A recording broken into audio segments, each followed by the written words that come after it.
Colossenses capítulo 3, versículo de número 12 em diante.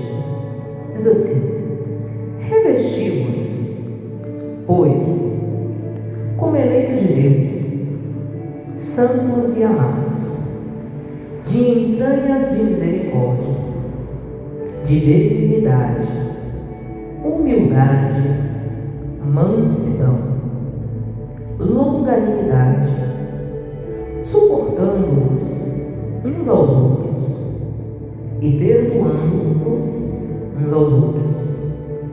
Se algum tiver queixa contra o outro, assim como Cristo vos perdoou, assim fazei vós também. Versículo 14.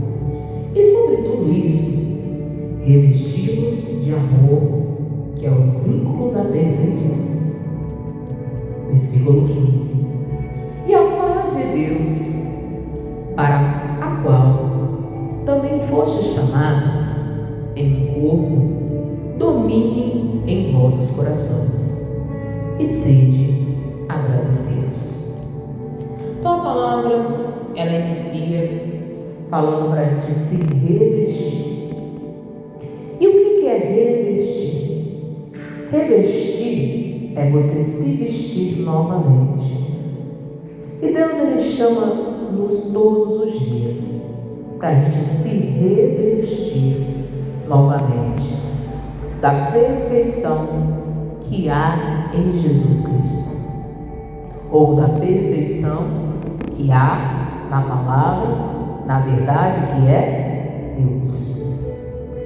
Toda pessoa, quando ela tem um compromisso, e o compromisso dela é sério, ela se veste, ela se arruma, ela vai diante do espelho e ela verifica se aquilo está adequado com o lugar que ela vai, com o compromisso que ela tem. Imagina Deus falando para você se revestir novamente da palavra. Talvez você já tenha se vestido de Deus, já tenha tido um encontro com Deus, mas Deus, ele fala para você se revestir novamente, ou seja, para você se vestir novamente. Aí ele fala: como eleitos, santos e amados, de entranhas de misericórdia.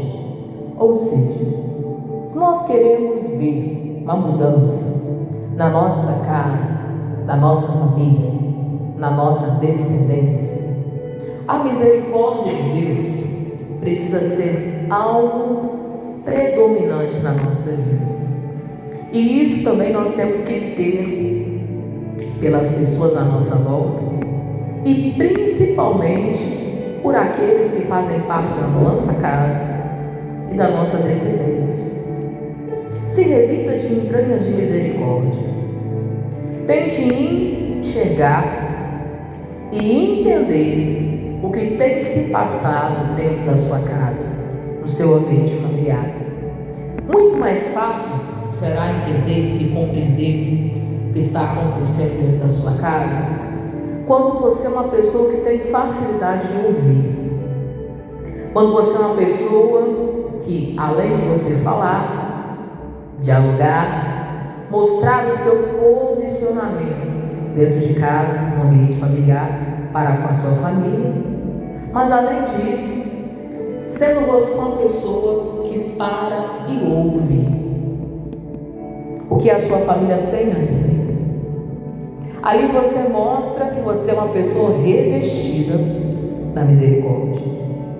Porque a misericórdia é isso, você poder encontrar ali uma chance de mudança no coração de alguém. Você tentar enxergar a miséria no coração de uma pessoa. O que quer dizer isso? Você conseguir enxergar para ela um conserto e uma mudança. Você conseguir enxergar para ela uma chance de uma vida nova em Cristo. De você entender que aquela pessoa, se ela conseguir conhecer Jesus, e conhecer a verdade, ela pode ali se arrepender dos seus pecados, consertar suas falhas e erros e vir ter uma vida verdadeira para com Deus. Pode-se dizer que a misericórdia seria você dar uma nova chance à sua casa. Talvez você dar uma nova chance à sua família. Talvez a misericórdia seria você dar uma nova chance ao seu casamento. Talvez a misericórdia seria você dar uma nova chance àquele familiar que parece que não tem jeito, que parece que se perdeu, que parece que muitas das vezes tomou um caminho que parece que não tem volta. A misericórdia é isso, você oferecer uma oportunidade àquela pessoa de conhecer Jesus, de conhecer a verdade, de entender a essência de Deus, ao invés de ser perdoado. Talvez você oferecer a ela o perdão. Por isso, que dentro do ambiente familiar, dentro do ambiente de família, é necessário haver oração, mas é necessário haver ação também. Ou seja, as pessoas precisam mais sentar, conversar, dialogar, entender ambas as partes, o que está se passando, o que tem acontecido, ouvir mais, talvez falar um pouco menos, escutar mais. Tudo isso é necessário para se alcançar um lar abençoado e dentro da vontade de Deus. Então, revista-se novamente da misericórdia. Se vista novamente. Se você for uma pessoa que já se vestiu, já conheceu Jesus, já entendeu a palavra, então se vista novamente da presença da misericórdia de Deus. E diz assim: revestimos, pois, como eleitos de Deus, santos e amados, de entranhas de misericórdia, de benignidade. Qual que é o significado da palavra benigno? É aquela pessoa que faz o quê? O bem. A característica dela é de fazer o bem. Ela é benigna. Ela tem o bem dentro de si. E em todos os ambientes ali que ela passa, ela busca fazer o bem. É uma característica da pessoa, ela ser benigna. E ser benigno dentro de casa é importante, porque quando você é uma pessoa benigna, você vai afastar toda a palavra de acusação, você vai se colocar na posição da pessoa e você vai entender que ela precisa de misericórdia.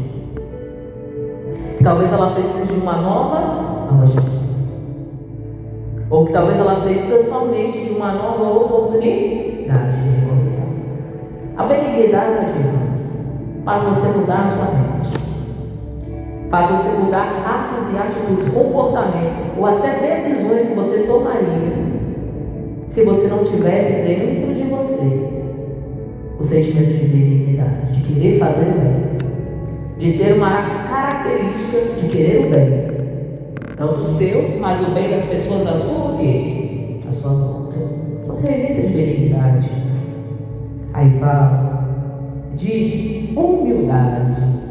O que é humildade? Humildade é simplicidade. Quem demonstra humildade é aquela pessoa que muitas das vezes, irmãos, ela sabe ouvir. Quem demonstra humildade? Aquela pessoa que ela que sabe, ela entende o papel que ela ocupa dentro de uma casa, dentro de um casamento, dentro de um ambiente familiar ou dentro de qualquer ambiente que ela esteja. Humildade, muitas das vezes, irmãos, é a pessoa saber reconhecer quando ela erra e falha. Aí no segundo seguinte ela percebeu que ela errou e ela falhou, e ela vai buscar um conselho. A pessoa que é humilde, ela vai buscar esse conselho. A pessoa que tem a humildade, a simplicidade, ela errando, ela vai buscar o conselho. E muitas das vezes, quando a pessoa tem essa característica, até para se resolver as coisas, ela chega mesmo se ela não estiver errada. Por quê? Porque ela não quer que aquele peso sobreponha sobre a casa dela, sobrepõe sobre o casamento, sobrepõe sobre a família, porque ela não quer perder a família. Pelo contrário, ela quer ganhar a família para Jesus. Ela não quer afastar a família dela de Deus, ela quer trazê-los à presença. Então a simplicidade e a humildade faz você reconhecer os seus erros, pedir perdão quando é necessário, e afasta de você a palavra de acusação. Então, humilde é aquele que tem um reconhecimento, simples é aquele que tem um reconhecimento, aquele que sabe quando que erra e falha, e reconhece, isso diante de quem for necessário reconhecer, né? Aí diz, mansidão, ou seja, é algo que você precisa pedir, para que a paz de Deus seja predominante no seu lar, dentro da sua casa, no seu ambiente familiar. Mansidão. Peça para Deus, um espírito manso. Peça para Deus, que eu tenha mansidão para lidar com todas as situações familiares que eu vivo e eu passo. Você tem que fazer essa oração a Deus, para que você tenha um espírito manso, para você lidar com os problemas, com as adversidades, com as dificuldades, até nos momentos mais difíceis, ou até no momento que você perceber uma autoexaltação, você perceber que ali está tentando entrar um espírito de discórdia, de confusão, para tentar atrapalhar e impedir a paz dentro da sua casa. Peça para Deus esse espírito manso, para que você não saia da palavra, para que você não saia da presença de Deus, para que os seus atos e atitudes sejam de acordo com aquilo que a Bíblia ensina, de acordo com as Sagradas Escrituras, de acordo com aquilo que a verdade de Deus mostra. Então a mansidão é algo que você tem que pedir para Deus, e muitas das vezes Deus vai te dar a oportunidade de mostrar que você tem esse espírito de mansidão. Muitas das vezes um teste de paciência, uma situação que vai se dar e vai acontecer, para você mostrar que você tem aprendido a ser manso, para mostrar que você tem aprendido ali a ter humildade e simplicidade no seu coração, na sua vida, na sua forma de pensar, talvez na sua forma de agir, ou até na sua forma de lidar com todas as situações. E é preciso pedir a Deus o espírito de mansidão. E diz assim: e longanimidade. É aquela pessoa longânima. É aquela pessoa, irmãos, que ela tem um ânimo que prolongar. Ela é longânima. Não tem nada que tire o ânimo dela. Não tem nada que tira aí o foco dela. Ela é longânima. Ela tem um longo ânimo. Ela é uma pessoa incentivada. Seja incentivada a fazer o bem, principalmente as pessoas da sua casa. Tem uma pessoa incentivada a cumprir o que a Bíblia diz, a levar Jesus a fazer parte do seu casamento, do seu ambiente familiar. Tem uma pessoa longânima, de longo ânimo, que tem prazer na sua casa, prazer com a sua família, prazer em estar num ambiente familiar, em conviver num ambiente familiar. Seja longânimo, um longo ânimo em querer ganhar a sua família para Jesus, um longo ânimo em estar na casa de Deus, orando e buscando ao Senhor pela sua casa, pela sua descendência, pela sua família, um longo ânimo para pregar Jesus, falar da verdade à sua família, à sua descendência, à sua parentela, e um longo ânimo para fazer aquilo que Deus tem te direcionado. Longânimo é uma característica que Deus precisa que um cristão tenha. Longo ânimo em tudo que vai realizar, em tudo que vai fazer. Se você é casado, tenha prazer de estar casado. Se você é pai e mãe, tenha prazer de cuidar dos seus filhos, de zelar pela sua casa, pelo seu ambiente familiar. Você é filho, tenha prazer ali em abençoar os seus pais, cuidar deles. Qual ambiente que você ocupa? Qual papel você ocupa dentro de uma casa, de uma família? Seja uma pessoa unânime em cumprir a palavra de Deus, uma pessoa de longo ânimo, que não se desespera, que não desanima com qualquer coisa, não desanima com qualquer situação. Tem um ânimo longo. Seja uma pessoa animada com a sua família, com a sua casa, com a sua descendência. Aí o versículo 13 diz: suportando-vos uns aos outros e perdoando-vos uns aos outros, se algum tiver queixa contra o outro, assim como Cristo vos perdoou, assim fazei vós também.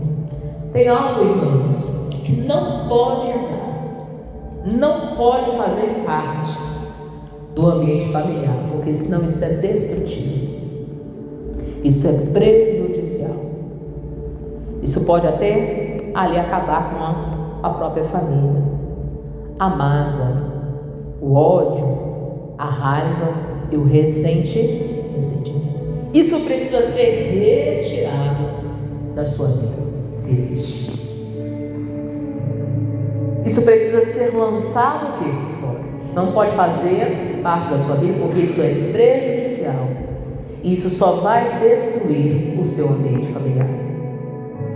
Se você está com raiva, mágoa, ressentimento de alguém, de algo, de alguma coisa, de alguma situação, primeira coisa, você tem que perdoar. E se você errou com uma pessoa, você tem que chegar para ela, assumir o seu erro e pedir perdão. Para você liberar aquela pessoa para ela seguir a vida dela. Porque a mágoa é destrutiva. A mágoa é a mesma coisa de uma maçã que está apodrecendo e daqui a pouco vai ser o quê? Totalmente destruído, desfeito. E as pessoas que guardam ela também vão se destruir assim. E vão morrendo espiritualmente. E vão perdendo a comunhão com Deus e não percebem. Por isso que o perdão é algo que precisa ser dado, oferecido primeiro às pessoas, se elas falharam com você, erraram com você, para que quando você for chegar diante de Deus e você precisar de perdão, Deus também possa te perdoar. Por isso que o perdão é algo libertador. E para que o seu ambiente familiar, o seu casamento, a sua família tenha paz, é necessário liberar perdão. E se você errou e falou com alguém, é você chegar na pessoa, se consertar com ela, pedir perdão, para esse problema cessar e você fechar essa porta do inferno, que é a mágoa, o ódio, a raiva e o ressentimento, que só acaba com você e só destrói a sua vida e destrói a sua casa, se for predominante no seu ambiente familiar. Coisas do passado, talvez precisa haver perdão, passar uma borracha, recomeçar tudo de novo, iniciar do zero novamente. Situações mal resolvidas, situações mal entendidas. É necessário haver um liberar o perdão, é algo libertador. Só disso acontecer, o peso das suas costas já vai cair. Só isso de acontecer, aquele fardo que parece que era muito pesado, que você estava carregando, já vai aliviar.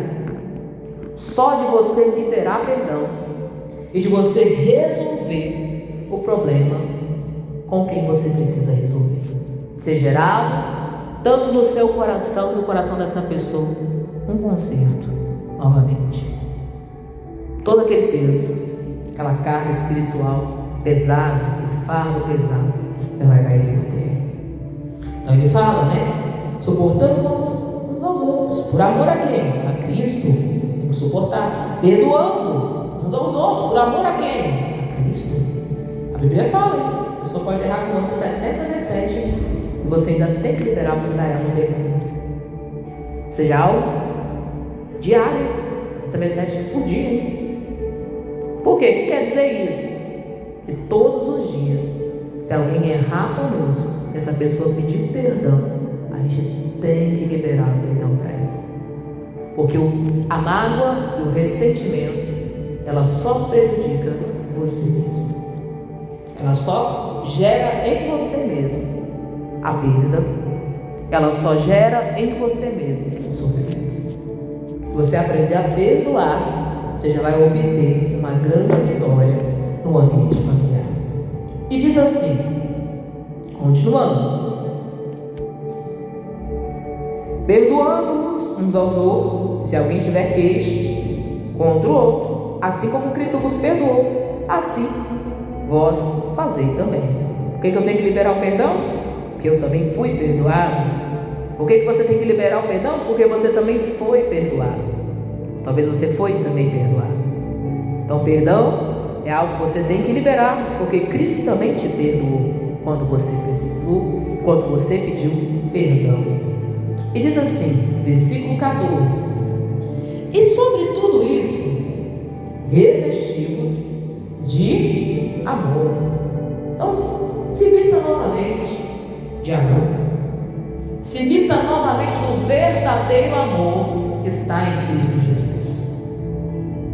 Se vista novamente da palavra, da verdade, do amor que é Deus. Se vista novamente. Talvez um dia você se vestiu, você aprendeu a amar, então está na hora de você vestir novamente o amor. E aprender a amar como você nunca amou.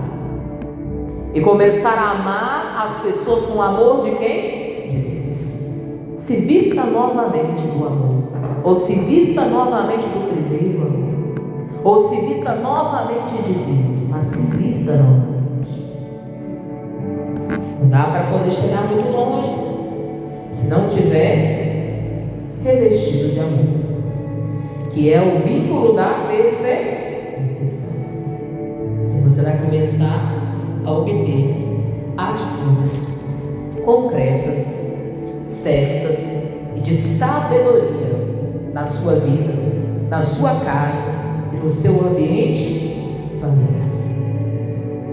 Dentro das situações, sejam quais precisam ser resolvidas e solucionadas.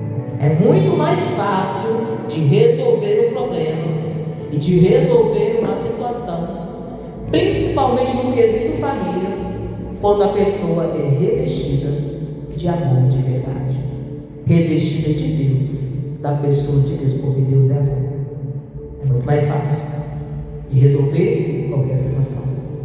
É muito mais fácil se ter misericórdia. É muito mais fácil se ter benignidade. É muito mais fácil expressar a humildade quando uma pessoa é cheia de amor. É muito mais fácil ter o espírito de mansidão. E é muito mais fácil ter um longo ânimo, ou ser uma pessoa humana. Quando você é revestido do amor que é Deus, revestido da palavra, cheio de Deus, cheio da presença de Deus morando dentro de você. Quando você é uma pessoa que libera o perdão, porque você sabe que também você precisou de perdão e você também foi perdoado por Cristo. É muito mais fácil de resolver esses problemas, situações e momentos de adversidade. E diz aí, versículo 15, para nós encerrarmos: e a paz de Deus, para a qual também fostes chamado em um corpo, domine em vossos corações, e seja o que? Agradecido. Então a paz de Deus nos chamou para fazer parte do corpo. Que corpo é esse? O corpo de Cristo. Nós somos membros do corpo de Cristo. Cada um ocupa uma função, mas todos fazem parte do corpo de Cristo. E a paz de Deus é ordenada sobre a nossa vida quando nós começamos a fazer parte do corpo de Cristo. Quando nós nos tornamos membros do corpo de Cristo, a paz é ordenada na nossa vida. Mas ela precisa o quê? Permanecer. Ela é mas ela precisa permanecer. A gente tem que lutar para manter a paz. Por isso que a Bíblia fala, se possível, tende paz com todos. Por quê? A paz, ela vem da pessoa de quem? De Deus. É ali onde a paz é predominante, ali a presença de Deus também é predominante. E diz assim: a paz de Deus, para a qual também foste chamado em um pouco, domine em vossos corações e sejam agradecidos. Então a gente ainda tem que aprender a agradecer mais a Deus, reclamar menos, murmurar menos, falar mal menos ou não falar mal, e agradecer mais pela família que nós temos, agradecer mais pela casa a qual nós temos, sermos gratos a Deus por todas as oportunidades no ambiente familiar que Deus nos tem dado. Assim será uma forma de se manter a paz dentro do seu lar, dentro da sua casa e dentro do seu ambiente familiar. Seja uma pessoa que carregue consigo a gratidão. Você é casado, seja agradecido pelo seu casamento. Você tem filhos, seja agradecido pelos filhos que você tem. Você já tem netos, seja agradecido pelos netos que você tem. Ah, pastor, mas existem problemas, adversidades, situações difíceis, coisas para serem resolvidas. Então você vai resolver com a sabedoria de Deus, vai resolver com a palavra de Deus. É com a correção dentro da palavra de Deus, é pregando Jesus à sua casa, é mostrando o caminho, é ensinando a verdade, é tendo atitudes dentro da palavra, é sabendo perdoar, é sabendo ter um espírito manso, é sabendo ter humildade, é sabendo ter benignidade, tendo um longo ânimo, é sabendo dialogar, conversar mais no seu ambiente familiar e ouvir mais a sua família. Mas aqui diz que precisa dominar no nosso coração e na nossa vida é a gratidão. Em tudo sejamos mais agradecidos a Deus. Reclamação menos e mais gratidão. Aprenda a dar mais louvor a Deus em a sua casa. Chame a sua família à mesa, chame a sua família à oração, chame a sua família a ouvir a palavra de Deus. Ore mais com a sua casa. Se é casado, ore com o seu cônjuge. Ore. Se é pai e mãe, ore com os seus filhos. Chame eles à gratidão. Traga a gratidão à mesa, café da manhã, almoço. Qual que é o horário que você se reúne com a sua família? Café da tarde? Jantar? Traga a gratidão, traga o momento de palavra, traga o momento de oração em família, momento de conversa para ouvir, para falar, mas também para escutar.